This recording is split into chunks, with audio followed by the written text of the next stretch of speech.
Warning, Caffeinated Conquest features adult nerds using adult language. Seriously, don't say we didn't warn you.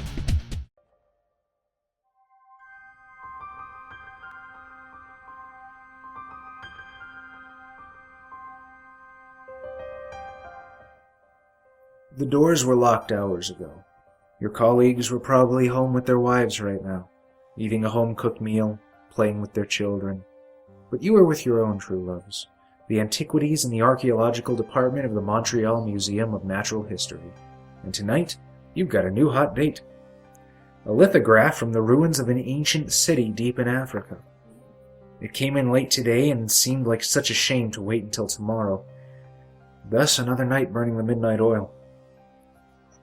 Oh, I saw you standing there. Oh, so sultry looking at me. Probably should. Oh, it's good. So what would you like to do? Well, I'm gonna head into the archives of the museum. Okay. To cross-reference anything that these lithographs may relate to. Alright, so you sort of dig through the archives. There's not really any kind of match that you can find. These are from some relatively new ruins. The chisel work and stuff probably is reminiscent of some kind of maybe pre-Babylonian society. Carved with some pretty rudimentary tools. The lithograph obviously depicts these very primitive people making offerings of blood to these darkly colored deific figures. There's one drawing is especially detailed and quite larger than the others. A report that accompanied the lithograph says that the original showed signs of severe water damage and was apparently submerged for quite some time.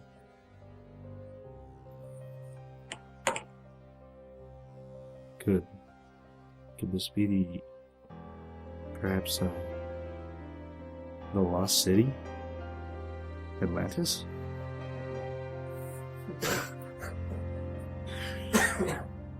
Well, it's far from the Mediterranean Sea. So what do you do?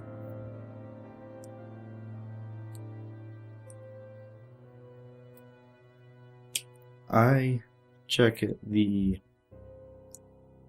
region where these ruins have been found, just to get an idea of where the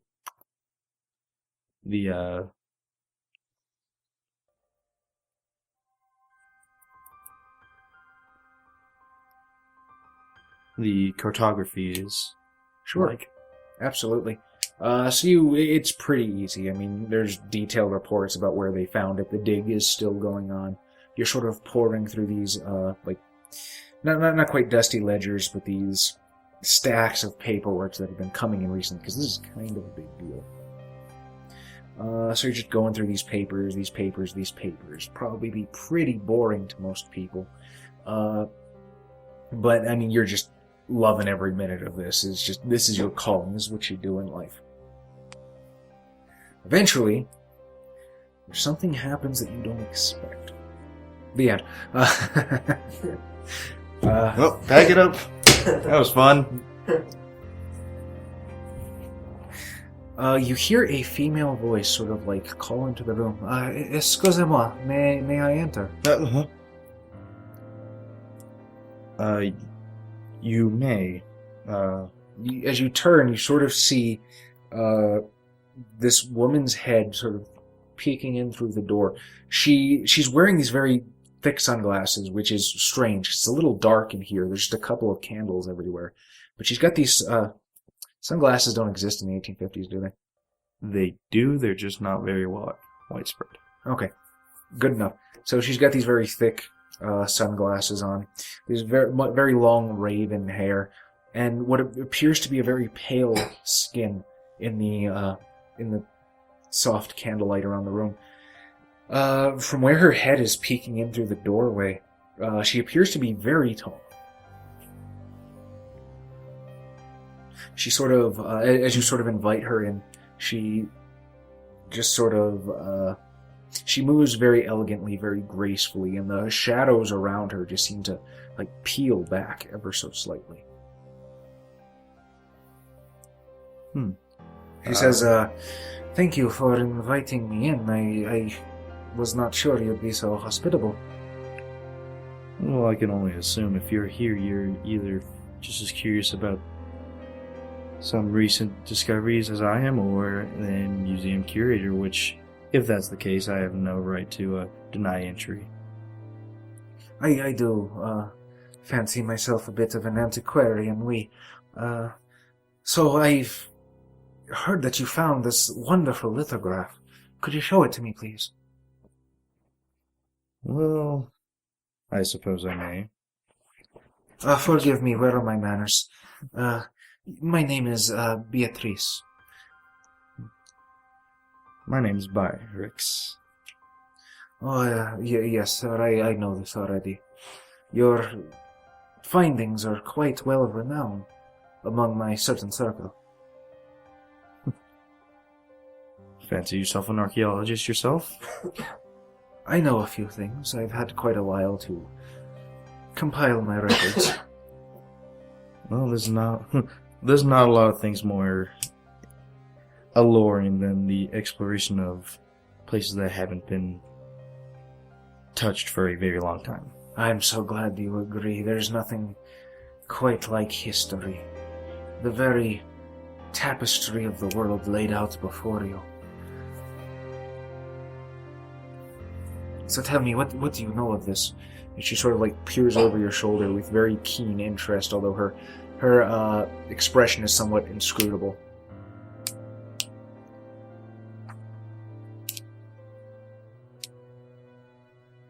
What do I know about this? I don't know much about archaeology, so we're just gonna fucking bullshit our way through this. Well, you see, archaeology. Indiana Jones, Kali Ma, Temple of Doom.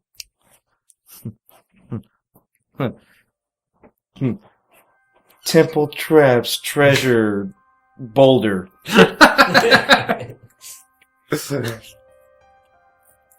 But Last Crusade, Holy Grail, Sean Connery. Indigenous tribe, pitfall, falling door, blowpipe. Oh my god. You are very well versed in archaeology.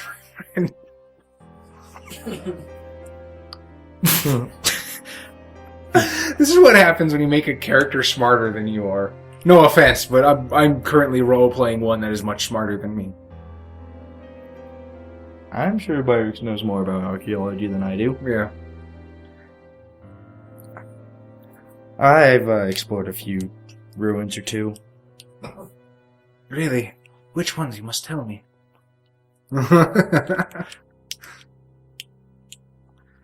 A few ziggurats up in where the old Mesopotamia areas are.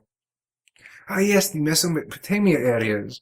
Like, the eastern one and the western one. Oh, well, we suck at this. I someone know what I'm talking about now. I don't.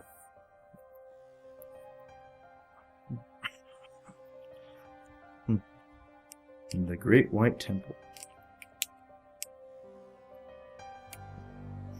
She says, never have I seen one so passionate about the craft as I am. So keen on history as I am. You are perfect. I don't believe myself to be perfect. None are besides the Creator, but you are perfect for what I need. And I assume you're kind of peering down at her book right now. That's when you get this sort of iron grip around your neck, and she just sort of lunges at you. Her considerable height, she just snaps down on you like a cobra. You feel her fangs just break the side of your neck. And you are like basically lifted off your chair by this very, very tall woman. And you're almost like this juice packet in her hands. You can feel your veins shrivel as she just draws from you more and more and more. And eventually your hands go limp, your legs go limp, they feel as if they're miles away, as if your ability to move them is completely gone. And the next thing you know, the world has faded to black. There's a bump in a road that awakens you. You can hear the clattering of horse hooves. You are obviously in some sort of horse-drawn carriage because it's the 1850s.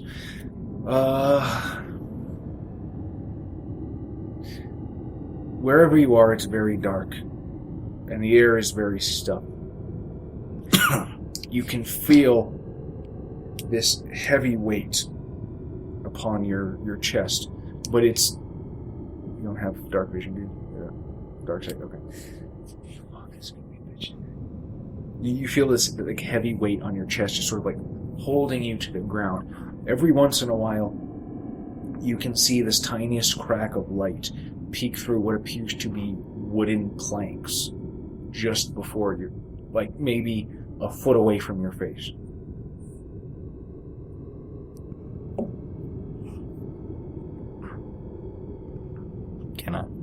Can I move my arms? You can, but it does feel like there's some weight on it. I'm gonna try to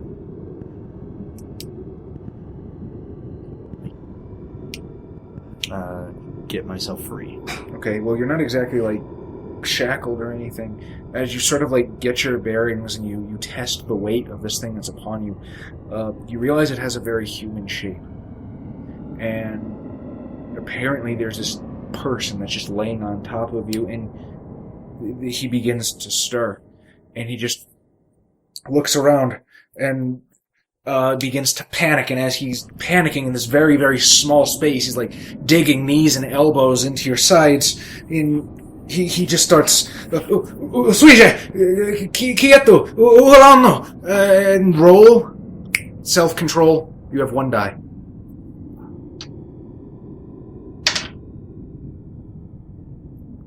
I got half the number. So you know what happens. You feel your senses leave you. You feel his heartbeat on your chest. You hear the blood pulsing through his veins. And it begins to make you hunger. You tear your fangs into the side of his neck. And he just goes limp on top of you. And you just completely drain him dry. And there you sit, moist in his blood, unfortunately returned to lucidity, in a very small box with a very dead individual on top of you.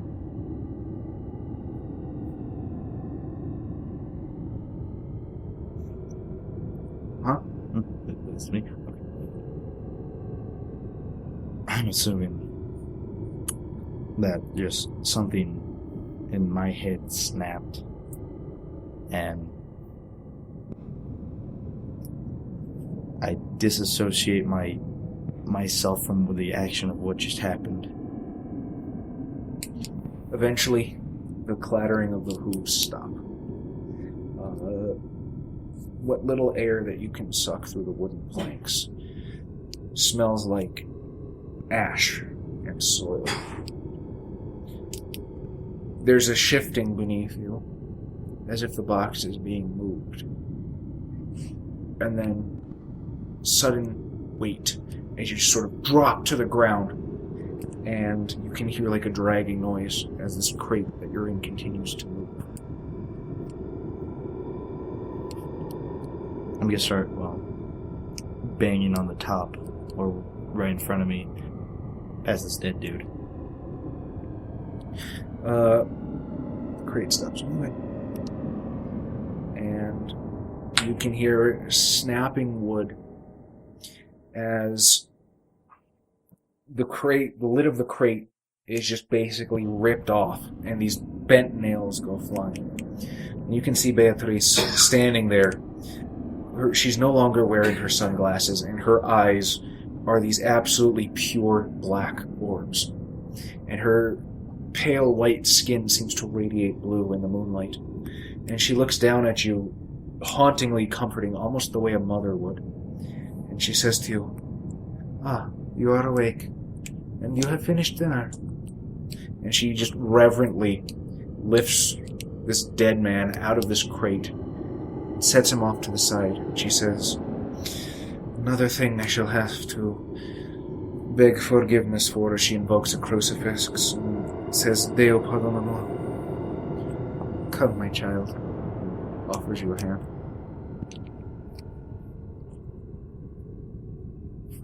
I put one hand on the edge of the coffin, lift myself up, and warily place my hand in the other hand in hers. She helps lift you up, and as she raises you to your feet, you feel a bit disoriented because you've shot up at least a good foot or so. And you realize that you were in basically the Montreal cemetery.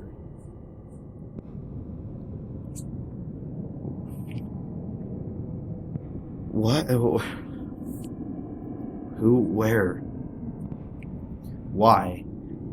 You are home, my child. Come, I have much to teach you. You wish to know of history. What greater joy is there of discovering history than to watch it unfold before your eyes? I have made you like I am. I have made you a vampire. I'm sorry. I think I'm still a little weary about the things that have been going on. The vampire. Oui, behold, your feeding should tell you everything you wish to know. Your natural instincts have taken over already. We must, I must instruct you, of course. Forgive me, it is typically my way to embrace only those who follow the way of Christ, but I will have much time to teach you that. For now, there are other things that you must see. And she'll sort of take you by the hand again like a mother and just begin walking you into these tunnels.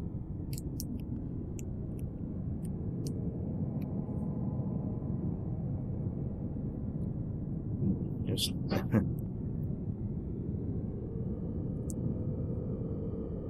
just trying to keep myself from freaking out about everything. Yeah, this kind of hit you like a ton of bricks. What is Byrk feeling right now? He's probably trying to convince himself he didn't actually kill that man, that he just witnessed it happened. It's quite possible. I mean, maybe he was dead the whole time.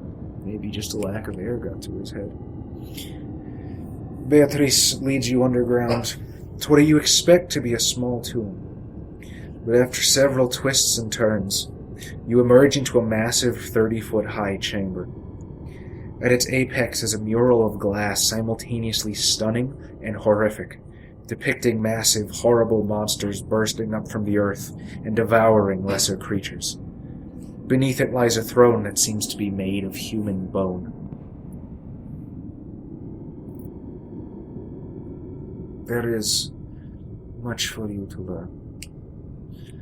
Much for me to teach you. And much for you to see. Does it not exhilarate you, what lies before you?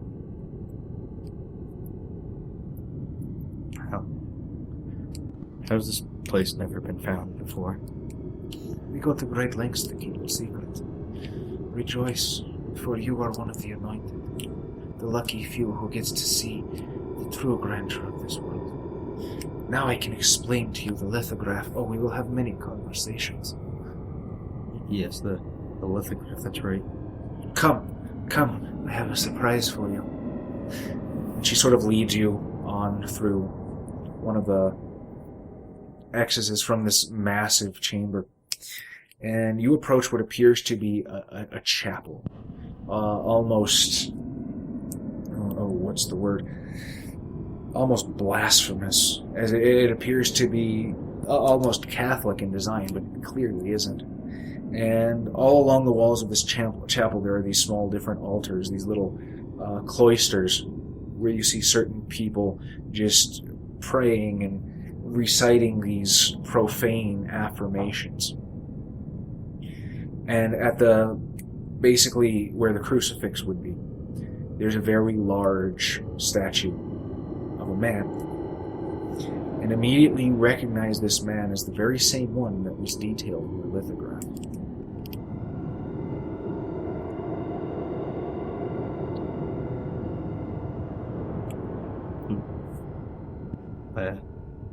That man, who is he? He is Cain, the first of us. The third. Yes. How did you know? You study the Bible as well.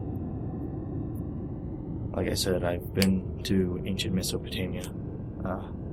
It's hard to not see a lot of religious symbolism there.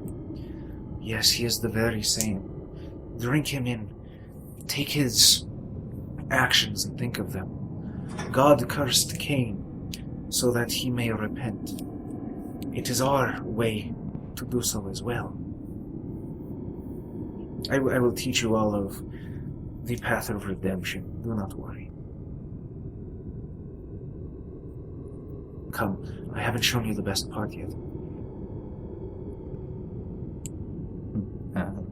Just cold, almost a cold stare. I'll follow her. Yeah. You're, as a matter of fact, the more you're kind of adjusting to this, you feel your emotions are starting to become not the way they were. A little, starting to regard things a little bit alien. Starting to think maybe a little bit differently. Slowly, but perhaps noticeably. And she leads you through these very ornate brass gates.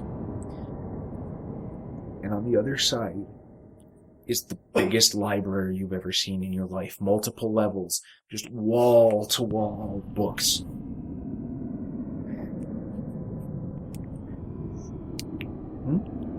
The second largest library of stuff. Is that a reference to the Library of Alexandria? I would be surprised if you saw it. The library in the mansion. The library in which mansion? The mansion that is as big as it needs to be. Oh, yeah. Gotcha, I'm sorry, I was completely lost. And you just see that there are walled books. What do you think? Glorious, is it not? This here is the history of our people. The Cainites. The vampires. And you will have all eternity to spend amongst it. To catalog it. To watch it unfold.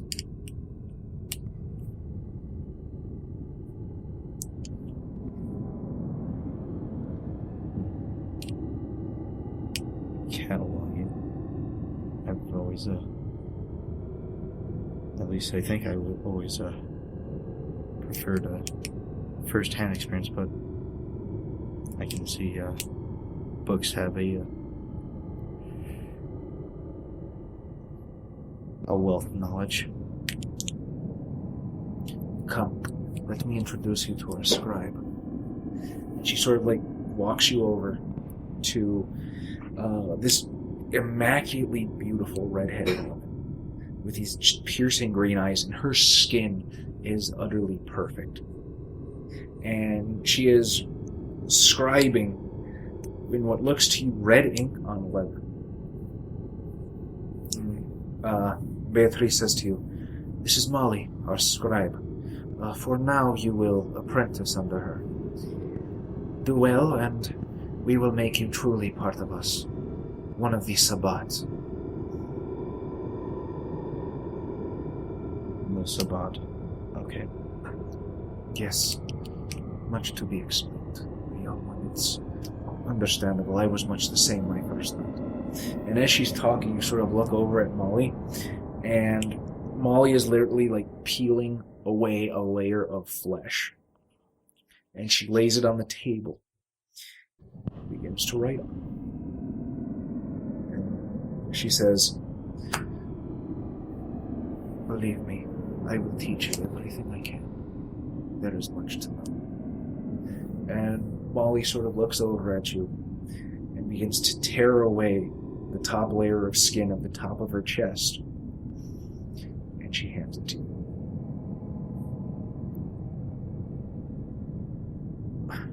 With reluctance, I'll take it and just kind of try to figure out what she wants me to do with this.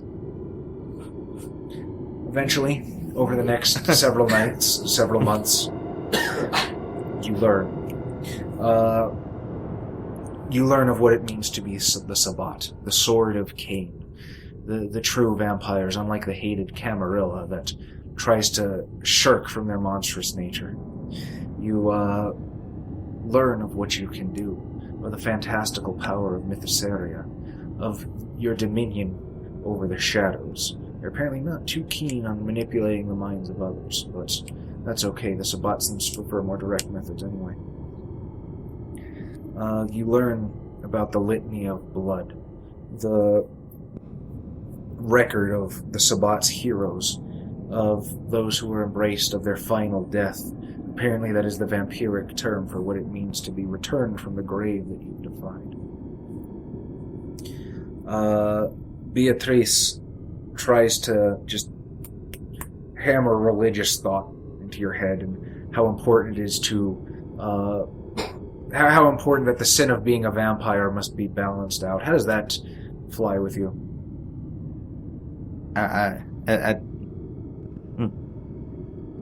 Probably as time goes on, it's more of just like, Eventually you start to grow restless. Wandering the world, seeing the world, that's not something you've been able to do in some time. In fact, you're not even sure when the last time you left Alexandria was. Let alone the sun, you haven't seen the moon in what could be years. You begin to become frustrated with the Sabbat. They grow ever more warlike. You've heard of this despicable practice called a mass embrace, where people are just drained of blood, fed the barest amounts, and claw over one another in a mass grave to break the surface, only to be used as cannon fodder. It begins to put a distaste in your mouth. It begins to smack of weakness, doesn't it? It reminds me of those ruined plunderers whose only powers was those of numbers rather than those of wits. Pretty tough to respect somebody who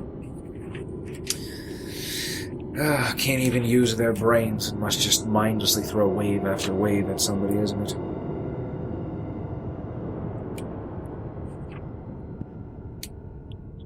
It's truly disgusting.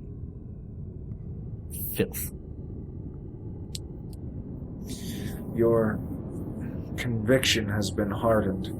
You've been able to overtake some of the lesser Sabbat, the ones they thought they were hot shit, but they let their guard down, and you showed them what true strength was.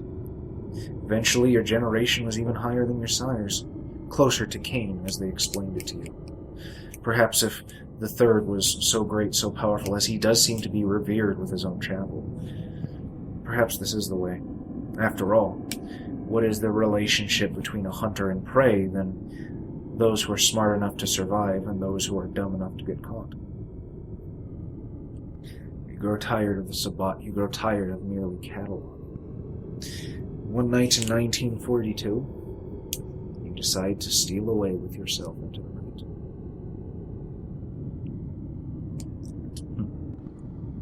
The Wanderlust has overtaken me.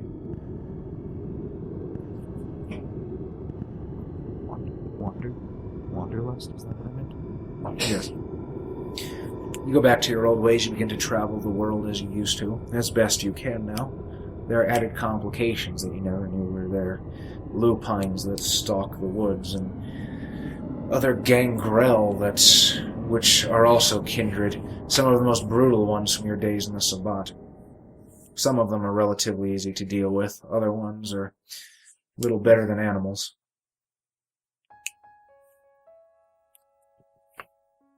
Eventually, you find yourself amongst the glittering lights of LA. My, how times have changed since you were in that tiny library underneath the streets of Montreal. Oh yeah, fucking huge. But the world gets a lot smaller when you're cooped up for damn near a century. It was not. No, it didn't feel like that long at all. Without being able to tell time.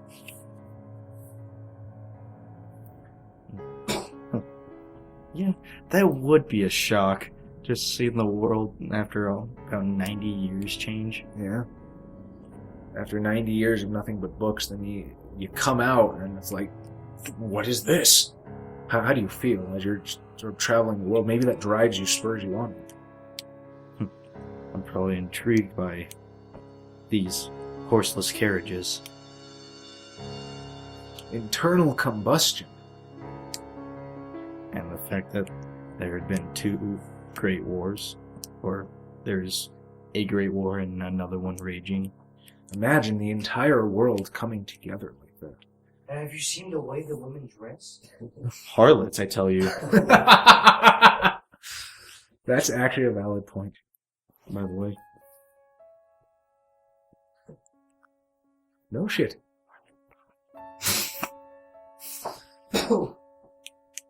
So, These props. tell me what it's like as you enter LA. You've been on your own for a couple of months now. You no longer have Beatrice looking out for you. How's it been? Just sort of relying on yourself. Well, I'm assuming I had to adopt a new fashion sense. These are very different. The old garb seems to have fallen out of style. That style was never my forte anyway. And electricity is now everywhere. City lights are not lanterns. The old trusty 6-shooter has been replaced by something that is far more superior. The 7-shooter.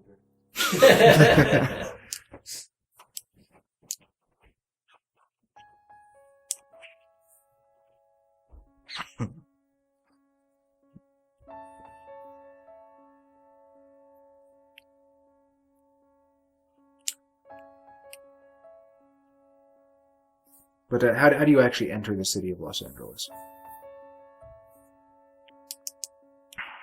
From the south. From the west. Like Poseidon, he rose from the sea. That's, if I was El Sombra, that would make sense. No, it wouldn't.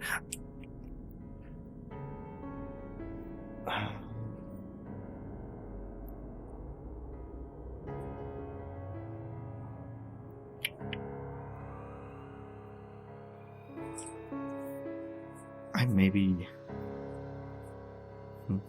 like climbed underneath a bus or like a long, what are they called? Like a Greyhound bus Okay, yeah, I got you.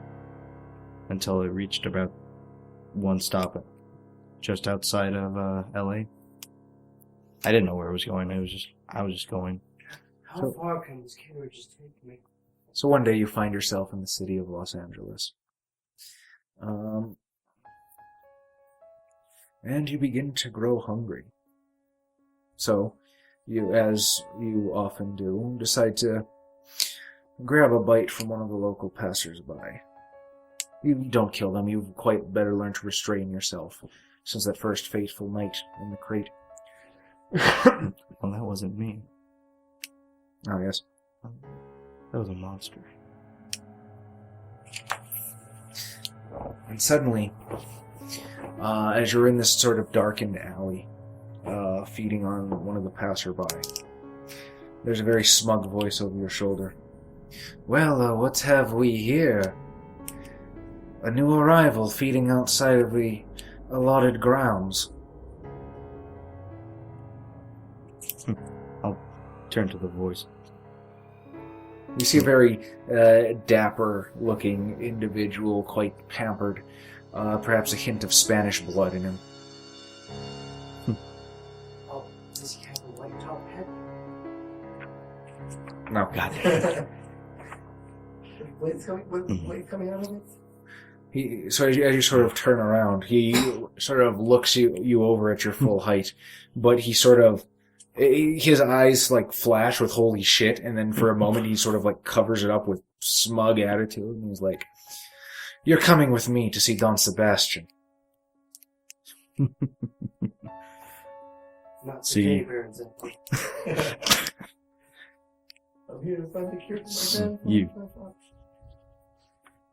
I believe you're mistaken. I'm not going anywhere. Not with someone of your stature. I'm guessing you haven't reported to the prince of this city. This is an issue. Plus, feeding outside the allotted grounds puts us at risk of exposure.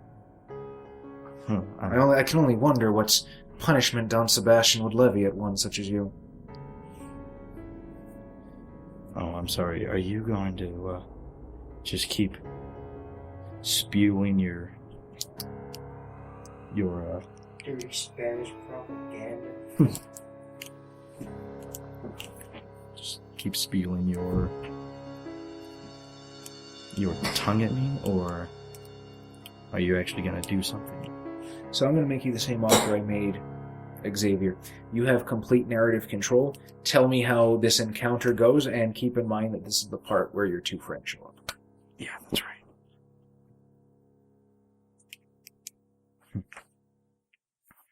Let's see, how does this go? Well,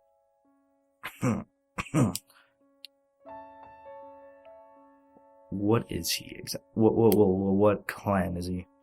I will tell you that he is Toreador. However, I'm not sure how your character would know that. Well, I wouldn't know. Oh, okay, gotcha. No, So you just can like, frame it. yes, because if he was a gangrel, he might change form. If he, No, he's his thing changes how he would act.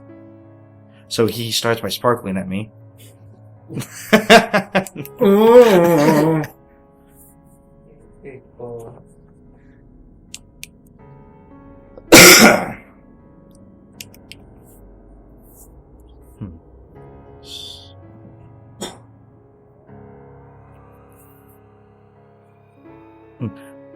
Does it? Do I decide at everything he does, like his weaponry, his? Sure, absolutely. Well, shit. I mean, he's probably coming at you with fisticuffs or something. I mean, this guy probably wasn't prepared for a fight. All He's just bloated on power and looking for some schmuck to abuse. He chose you. You chose wrong, brother. We got you with his hat, of course, though, Tom. Come on. I just can't keep it with me. Wrong character, first of all. What is the right character for going against Odd Job? No, he's making a reference to Speedwagon. Oh. He was referencing Zeppeli. Oh. Anyway. You can't use Hollow. I love Hamo. Especially with Eggs.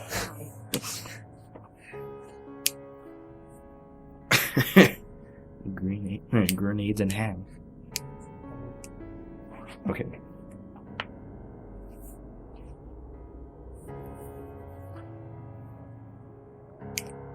So I would probably drop to kind of one of the arms down pose. Come at me, bro.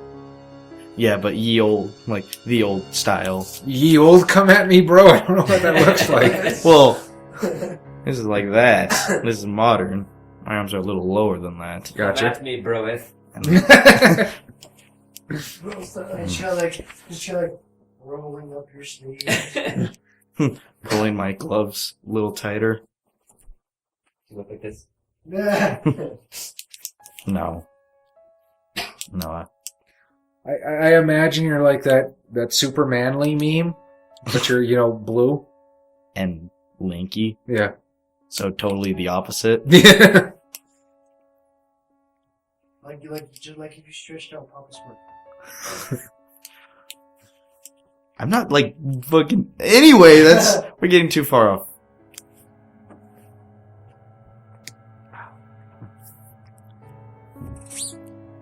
As I wait for him to take the first strike at me,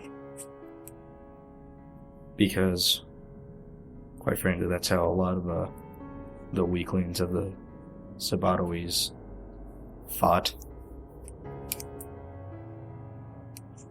Once the first strike gets thrown, I maneuver around him to grab his arm, pull him towards me, and kick out his knee. And it shatters with a satisfying crunch.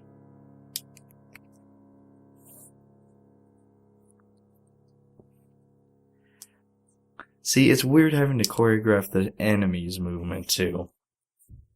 I've had to do it.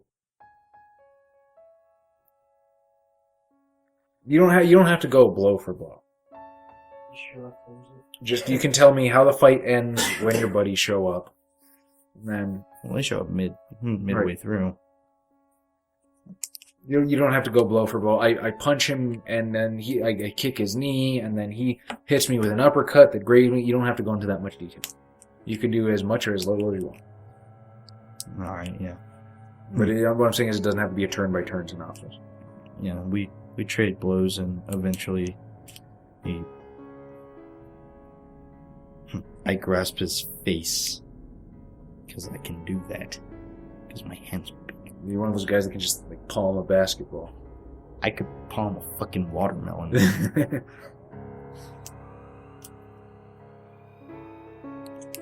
And just palm his face and toss him into the far wall.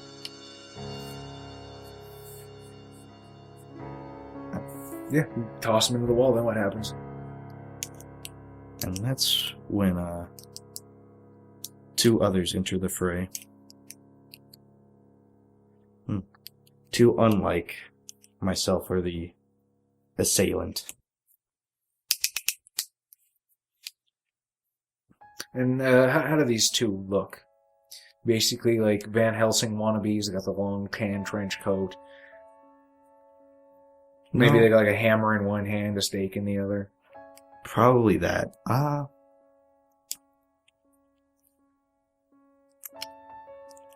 assume that the male one has a waistcoat and some dress pants, socks, Okay. and like maybe the first couple of his dress shirts unbuttoned. And that's what makes him cool. Super cool. And his sister, I don't know what she would be wearing. Probably something that wouldn't impede her movement. I don't know if women wore pants in the 40s. Not a lot of women. Maybe she wants to be more like It's up to Tom. Okay, Freud. Yeah, let's say she's wearing something similar. Okay. And, they have the stake and the hammer. Not the hammer. What is Byrk's sort of reaction when he sees them? Well, most of the time mortals don't garner much attention from him. So he looks over them for a second and shifts his attention back to the Spaniard. Okay.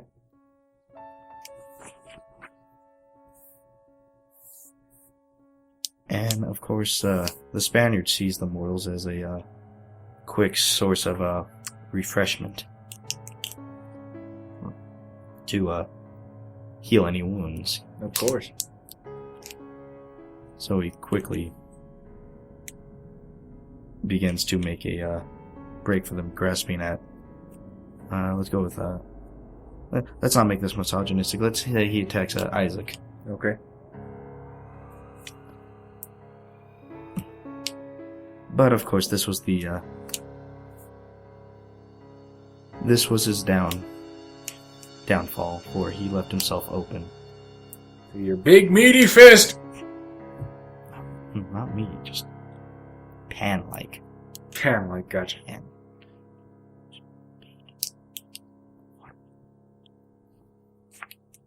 If you're gonna make me reiterate it, I'm gonna make it weird. No, go ahead.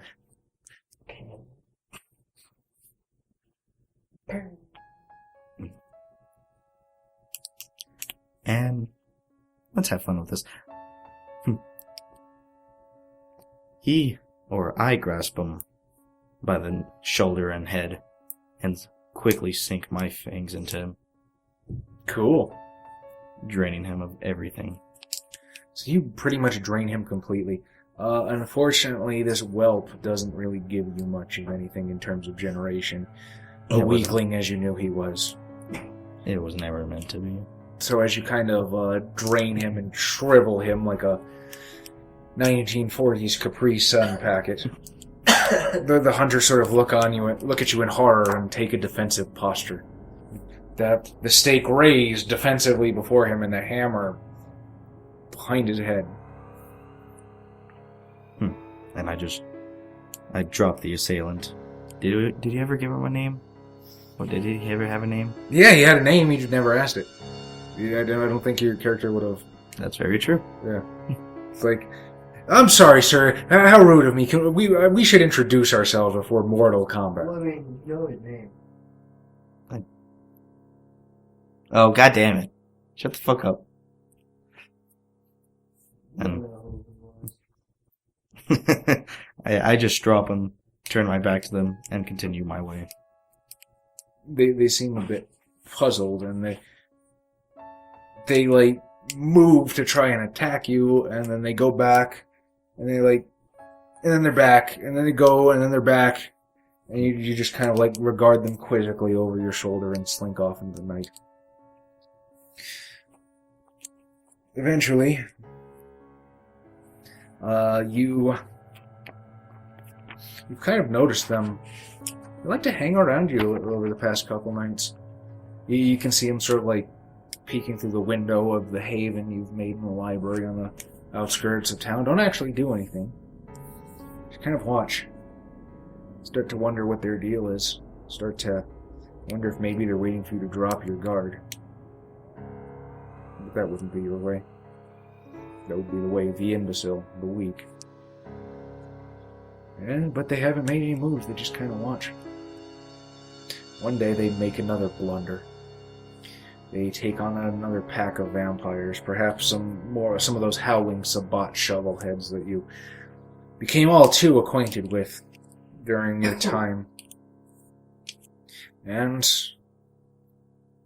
those pack members, being what little worth they were, end up in shreds in the end of your claws. And they regard you quizzically again. And you slink off into the darkness. Eventually, they knock on the door to the library in the middle of the night. Damn, I don't have the force. I can't just open the door from a distance. Or can I? Can my shadow do that? Maybe. I'm not entirely certain. I'm not entirely up to date on what your disciplines can do, although I think it'd be really funny for you to mythos area the door open. Alright, I'll do that. And then they walk in, you illusion it open, and they walk into the door. No, isn't that chemistry? Sure. Let's find out what you can do, because I can edit this anyway. Told you I was gonna beat Xavier's record. Holy shit, you're done. No. No. It's fine. No, did you stop it? Yeah. Did you really? Yeah. You stopped it, didn't you? No. You can tell us. You can tell us. It's We only still- make fun of you. It's still going. No, beat- Mythosary you is beat before. him. God damn it. What? I beat him. Yes. That's okay. You'll go down as the longest one. Yes. It's never a bad thing to be known as the longest one. Okay. You can cleave truth from lies. Your knowledge of magic isn't just theoretical. The strangely colored eyes are capable of detecting the arcane energies of the Fae. Capable of seeing images of events and emotions passed by touching an object or area. And you can inscribe a word on an object or location or a person. The word disorients and befuddles anyone that sees it, meaning that even if an intruder can penetrate a weirdling's security and steal an object of value, he's unlikely to be able to find his way to the exit. And then with obtenebration... I think like 2 is I can manipulate small objects. Okay. So you actually have to get up and open the door. Like a fucking farmer.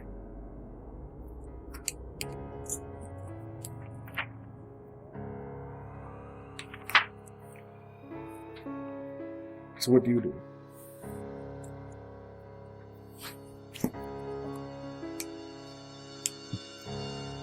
Well, no one's ever actually just knocked on the door, either via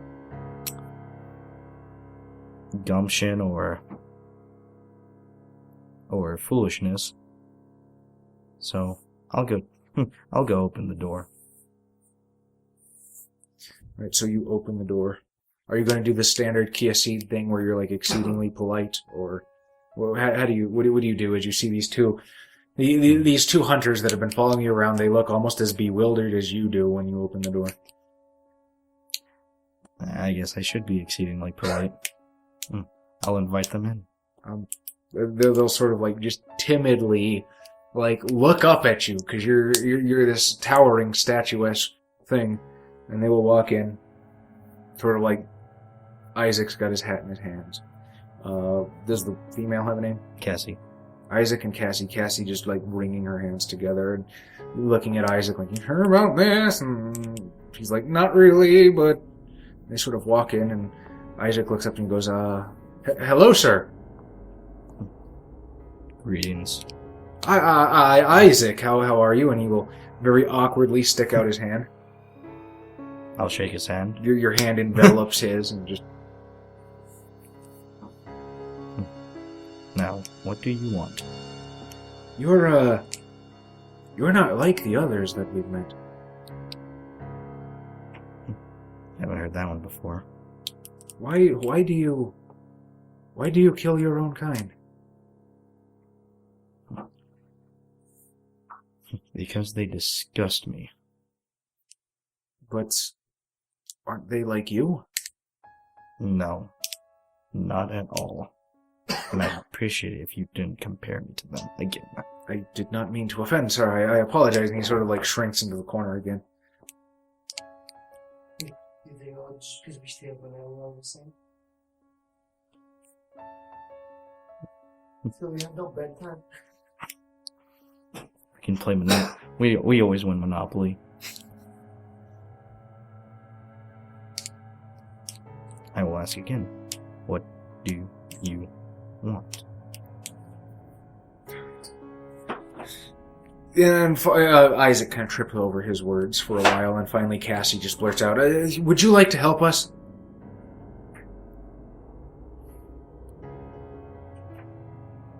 Excuse me? I mean, you're obviously a lot better at this than we are, and you, well, if you'll excuse me being so blunt, you do seem to enjoy ridding this city of vampires, and, well, we could use your help. Maybe we're crazy, but asking you just seemed like the intelligent thing to do. Oh my, you are crazy. And intelligent. They sort of morph from this face of like shocked horror, oh god, what have we done, to a confused, befuddled smile, and then their expression lands somewhere in between.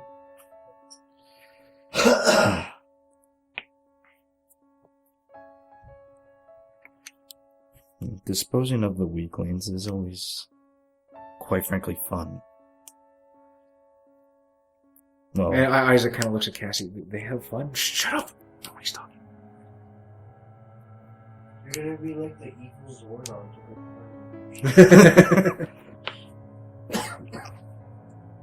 yo, Black Ranger. Or lightish Blue Ranger.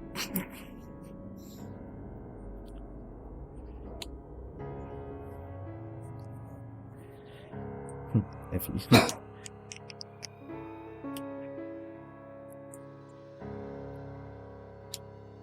Now, if I were to agree to this, why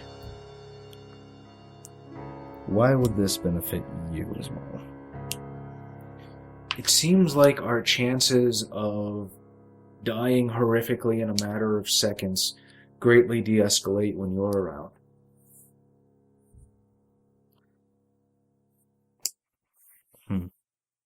Self-preservation, huh? Can't blame you for that.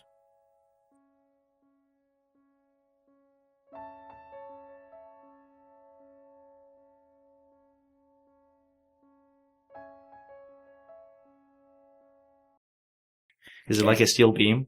No. Everyone else gets steel beams.